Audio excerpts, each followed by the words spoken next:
जैसा कि हम टाइमली की मृत्यु से कुछ सेकंड पहले देखते हैं, मार्वल स्टूडियोज की धूमधाम उलटी चल रही है। लोकी उस पल को याद करता है और टीम को बताता है कि टाइमली को वहां से निकलने की जरूरत है। वह वैसे भी मर जाता है और लोकी ओबी से पूछता है कि वे अलग तरीके से क्या कर सकते हैं।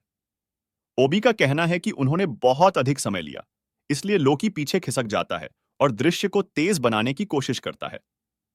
समय बार बार मरता है। वह उस समय से भी पीछे चला जाता है जब टाइमली पहली बार ओबी से मिला था और चीजों को और भी तेजी से आगे बढ़ाता है। लोकी ओबी से पूछता है कि ओबी जो कुछ भी जानता है उसे सीखने में उसे कितना समय लगेगा, और उसे बताया गया कि इसमें सदियां लगेंगी। एक शीर्षक कार्ड के अनुसार लोकी को सदियां बीत जाती हैं और वह मिशन पर टाइमली को निर्देश देने के लिए आवश्यक सभी चीजें सीखता है। वह केसी को टाइमली के हेलमेट को सुरक्षित करने के लिए कहता है और वह लोकी के सभी नए ज्ञान के साथ मिलकर सफलतापूर्वक चलने में मदद करता है। टाइमली बटन दबाने में सक्षम है और इसे वापस आधार पर ले आता है। लूम स्थिर होना शुरू हो जाता है, लेकिन ओबी ने नोटिस किया कि यह ओवरलोड हो रहा है क्योंकि बहुत सारी शाखाएं हैं। टाइमली का कहना है कि मल्टीवर्स इतनी तेजी से बढ़ रहा है कि लूम इसे संभाल नहीं पाएगा। सिल्वी का सुझाव है कि शाखित समय सीमा का निर्माण ही इसे गति प्रदान करता है। लूम में एक बार फिर से विस्फोट होने पर टाइमली ने लोकी से माफी मांगी।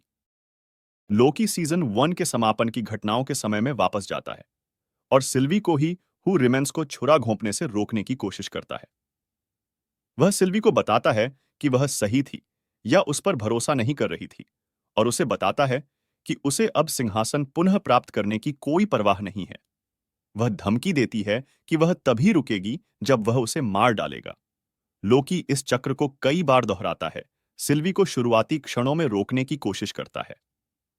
लोकी हे हु रिमेंस से पूछता है कि वह सिल्वी को रोकने की कोशिश क्यों नहीं कर रहा है, और ही हु रिमेंस सिल्वी को रोकने के लिए अपने टेम्पैड का उपयोग करता है। वह बताता है कि वह लोकी के समय में बदलाव के बारे में जानता है और कहता है कि सिल्वी के हाथों उसकी मौत उसकी योजना का हिस्सा है, क्योंकि वह वैसे भी पुनर्जन्म लेगा। ही हु रिमेंस समय फिर से शुरू करता है और लोकी बताता है कि वही हु रिमेंस के साथ यह विशेष बातचीत पहले ही कर चुका है, प्रतीत होता है। मोबियस हंटर बी 15 को बताता है कि वह वास्तविक दुनिया का अनुभव लेने के लिए जा रहा है, और वह उससे कहती है कि टीवीए में उसके लिए हमेशा एक सीट रहेगी। टीवीए की बैठक। ऑबी को टीवीए मैनुअल की नई प्रतियां मिली। एक युवा विक्टर टाइमली को किताब नहीं मिल पाती है, जिससे वह एक अलग रास्ते पर चला जाता है। रवोना द वॉइड में जागती है और वहां टीवीए फर्श के अवशेष पाती है। वह अलियौत को कार्रवाई में देखती है, लेकिन डरती नहीं है। मोबियस ऐसे जीवन पर नजर रखता है जहां उसका इंसान और बच्चे खुश हों। सिल्वी उसके पक्ष में है। वे लोकी के बारे में बात करते हैं और उन सभी का भविष्य कैसा हो सकता है। सिल्वी चला जाता है, जबकि मोबियस उसके घर की निगरानी करता रहता है। हम लोकी को वर्ल्ड ट्री के केंद्र में गर्व से बैठे हुए देखते हैं।